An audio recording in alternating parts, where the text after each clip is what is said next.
In this lesson, we're going to take a look at the simple color swatch. This is truly a way to simply try out new colors or document them, have a reference of them, and also you can play with them after to choose a color palette for a project to see how they work together. Now, choose this one. Oh, the yellow was nice. So they're very versatile. They don't take much time and they can be as simple or as complicated as you want. So we'll try a few. Just before we start, I wanted to show you. So these four are different indigos that I was trying to compare. So sometimes a larger size works best, but it's not always necessary. On these types of colors as well, when they separate, sometimes you want a larger swatch to take the time and the space to look at these properties. And sometimes the small ones are quite enough. So I prepared a number of small papers like these. These are all Artistico Fabriano papers. And once we work with tiny papers, you want to grab another page, mixed media paper, a printer paper, something just to put underneath so you don't stain your table.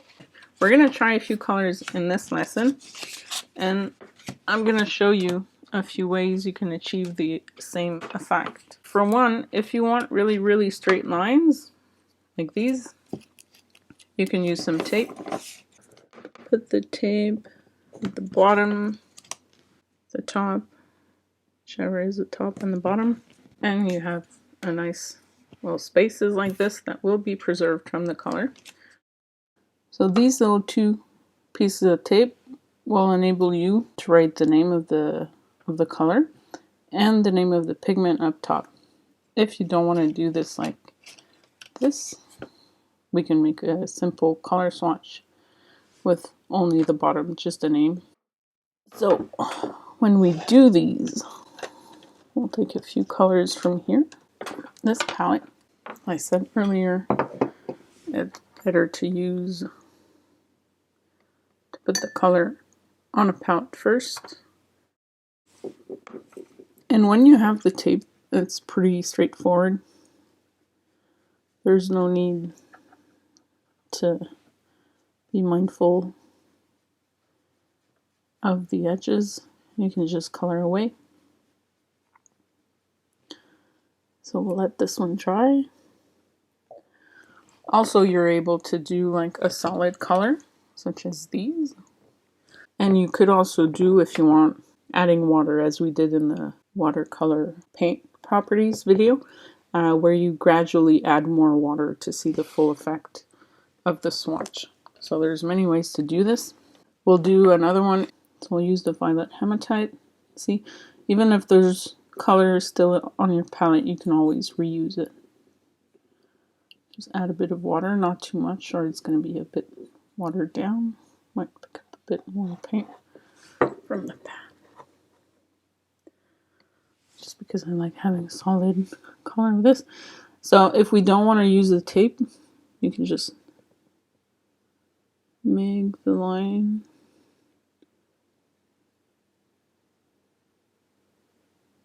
Here with your brush, and then you go right away and make the rest of the color swatch. So as long as you have a brush that has a nice tip to it, you should be able to get a nice enough line. You can draw it first or not. Let's make it. Grab a red. Didn't do a red yet. Damn. So another way to do these is to have a bit of an effect. Oh, my paper's a bit. So we can have the nice effect. Or we could actually go for imperfect. Oh, edge here. Oops. Forgot to put the paint here. Better to make sure you have a uniform wash.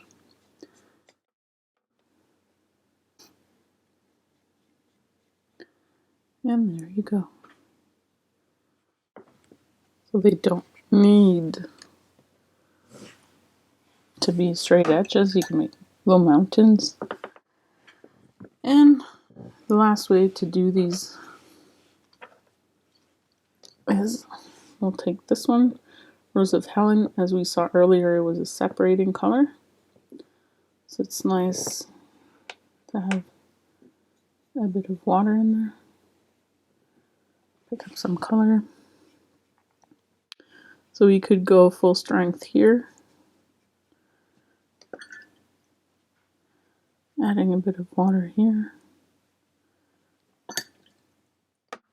And then grab a clean jar. And you bring just water at the bottom. And then you see how it flows. You can also move it around a bit, but not too much. Let's grab the paper towel. And if there's too much water, you can just soak it up. Yeah. So those are 4 ways to make tiny swatches. And now for the put water in this one and grab this one after.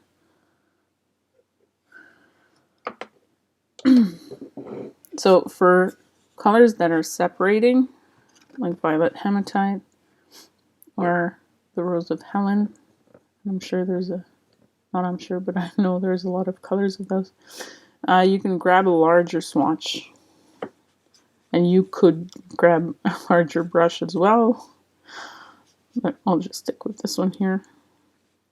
So if you grab a larger paper, it might be a bit longer. So we'll go for a straight edge here.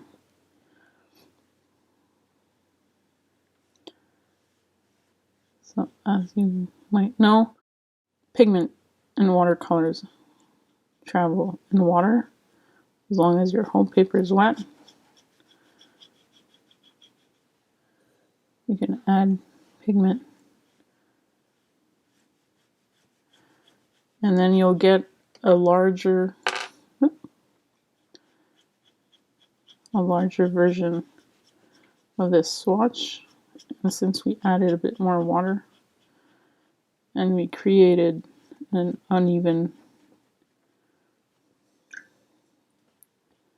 wash, you'll get to see as it dries all the separating colors. Well, all the separating colors. The 2 separating pigments in this color. That should settle a bit differently on the page. There you go. And now for the last color.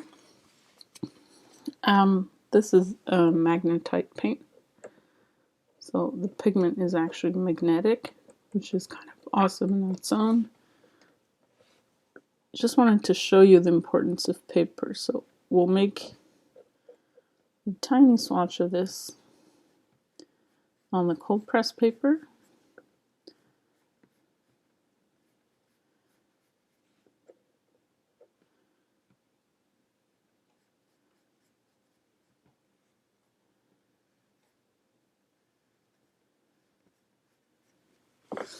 And we'll make another swatch here.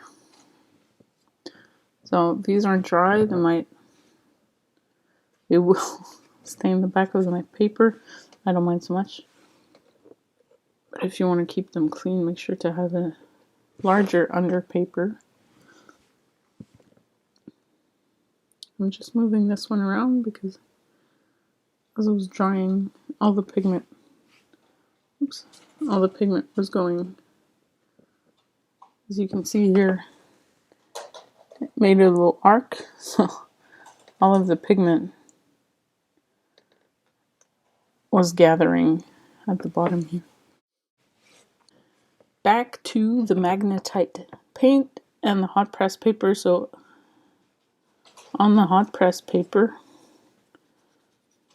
you'll see that the pigment separates more. makes these nice effects with the water. Once again, you might want to make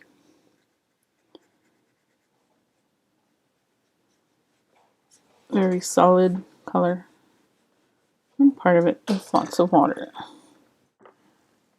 and see how it settles. As long as there's water, you can also move it around a bit. See what happens like here. All the pigment moves around. It's really interesting how this paint behaves. And now, while you still have your pans in front of you, and you still remember which colors you used,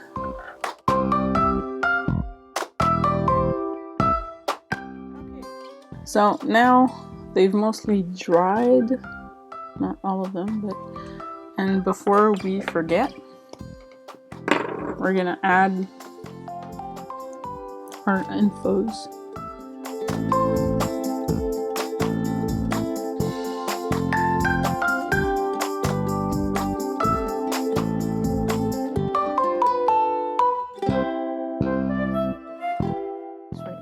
Cold press paper, hot press paper. And this little one, I put too much water or too much pigment. Either way, the pigment went all the way to the bottom. So I didn't quite have the effect I wanted. But that's okay. That's it for the simple swatch.